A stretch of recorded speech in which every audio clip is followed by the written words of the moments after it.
Resilience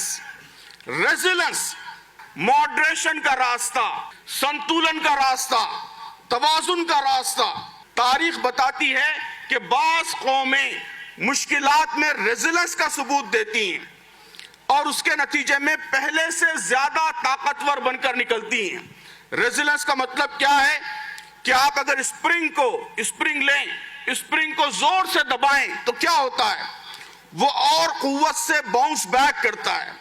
यह resilience का रवैया है कि जिन कौमों में रेजिलेंस का रवैया पाया जाता है वो मुश्किल हालात से और ताकतवर बनकर निकलती हैं।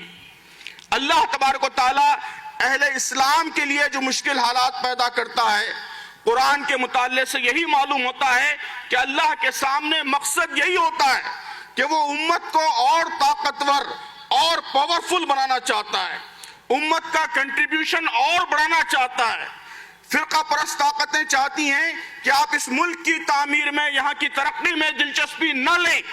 मुश्किल हालात में रेजिलेंस का रवैया यह है कि हमारा कंट्रीब्यूशन बढ़ जाए, मुल्क के लिए हमारी खिदमत बढ़ जाएं।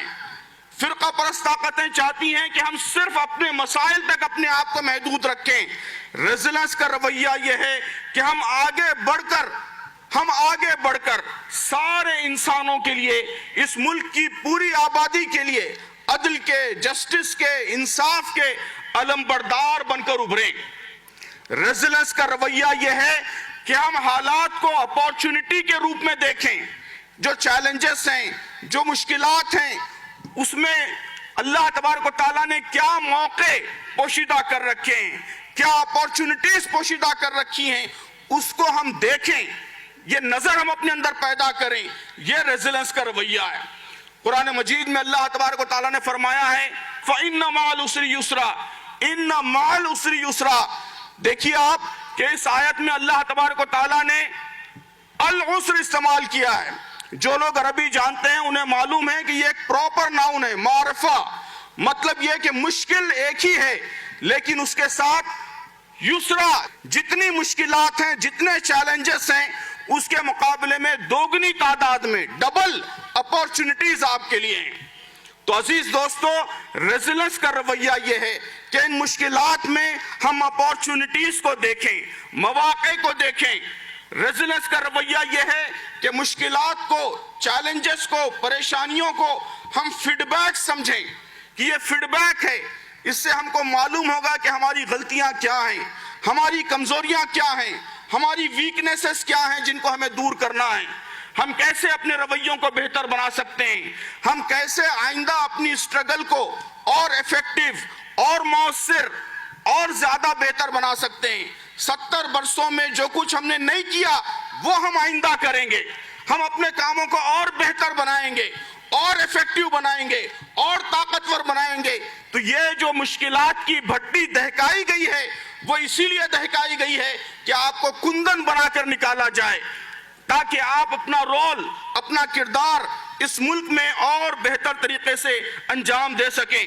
अजीज दोस्तों, रेजिलेंस ये है कि कनान के अंधे कुएं को, जिसमें सैयदना यूसुफ अलैहिस्सलाम को उनके भाइयों ने ढकेल दिया था और जहां जिंदगी खत्म होती हुई महसूस होती थी, जहां सारी उम्मीदें दम तोड़ती हुई महसूस होती थी, आप कनान के उस अंधे कुएं को मिस्र के ताज व तख्त की पहली सीढ़ी समझें।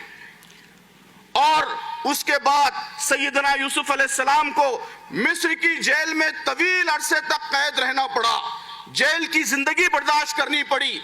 आप मिस्र की इस तवील कैद को मिस्र के ताज व तख्त की दूसरी सीढ़ी समझें। पहली सीढ़ी कनान का अंधा कुआं, दूसरी सीढ़ी मिस्र की तवील कैद, और इन दो सीढ़ियों से गुजरकर सैयदना यूसुफ अलैहिस्सलाम मिस्र के ताज व तख्त पर मुतमक्किन हुए। यही अल्लाह तबारक व तआला की सुन्नत है। अल्लाह तबारक व तआला अहले ईमान के लिए आजमाइशें इसीलिए पैदा करता है कि वो इससे और ताकतवर बनकर निकलें और उरूज की, सरबुलंदी की मंजिलें तय करें। लेकिन उसके लिए रेजिलेंस का रवैया, दरमियान का रवैया, एतदाल का रवैया अपने अंदर पैदा करना इंतहाई जरूरी है।